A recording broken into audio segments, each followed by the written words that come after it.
નમસ્કાર ગુજરાત। આજે તારીખ મિત્રો 23/7/2024 ને આજના મિત્રો વરસાદના લાઈવ હવામાન સમાચાર જાણીશું, જેમાં મિત્રો આજથી વરસાદનો ત્રીજો રાઉન્ડ શરૂ થશે અને મિત્રો રાજ્યમાં હવામાન વિભાગે કરેલી આગાહી પ્રમાણે મેઘરાજા મિત્રો ઘણા જિલ્લાઓમાં ભારે સટાસટી બોલાવી રહ્યા છે। ત્યારે મિત્રો ઉત્તર ગુજરાતમાં અત્યાર સુધીમાં ખૂબ ઓછો વરસાદ થયો છે।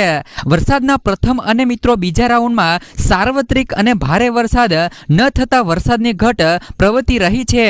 જો કે મિત્રો બંગાળની ખાડીમાં સર્જાયેલ સિસ્ટમને કારણે મિત્રો આજથી રાજ્યમાં વરસાદના ત્રીજા રાઉન્ડની શરૂઆત થશે અને ઉત્તર ગુજરાતમાં પણ સારા વરસાદની આશાઓ રહેલી છે। મિત્રો ખાસ કરીને ઉત્તર ગુજરાતમાં અત્યાર સુધીમાં ખૂબ ઓછો વરસાદ થયો છે। સૌરાષ્ટ્રના કેટલાક તાલુકાઓમાં મોસમનો 100% કરતા વધુ વરસાદ થઈ ગયો છે।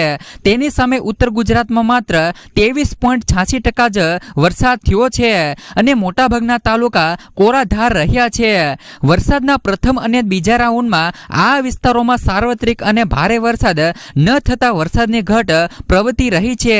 જો કે મિત્રો બંગાળની ખાડીમાં સર્જાયેલ સિસ્ટમના કારણે મિત્રો આજથી રાજ્યમાં વરસાદના ત્રીજા રાઉન્ડની શરૂઆત થશે અને આ રાઉન્ડમાં ઉત્તર ગુજરાતના જિલ્લાઓમાં સારા વરસાદની આશાઓ રહેલી છે।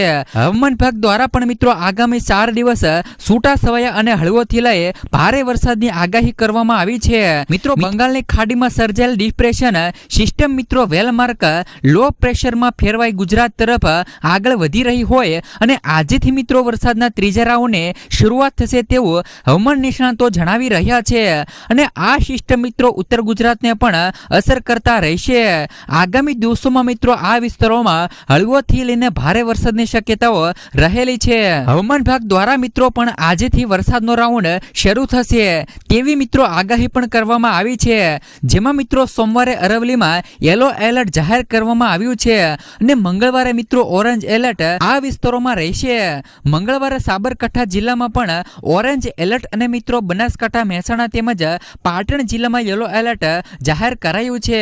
ત્યારબાદના બુધવાર અને ગુરુવારે પણ બનાસકાંઠા અને સાબરકાંઠામાં યલો એલર્ટ રહેશે, જ્યારે મિત્રો અન્ય જિલ્લાઓમાં પણ હળવા વરસાદની શક્યતાઓ રહેશે। આ વર્ષના વરસાદના પ્રથમ અને બીજા રાઉન્ડમાં દક્ષિણ ગુજરાત અને સૌરાષ્ટ્રના કેટલાક વિસ્તારોમાં ધોધમાર વરસાદ થયો હતો, તો કેટલાક સૌરાષ્ટ્રના કેટલાક તાલુકાઓમાં તો મિત્રો મોસમનો 100% વરસાદ અત્યાર સુધીમાં થઈ ગયો છે।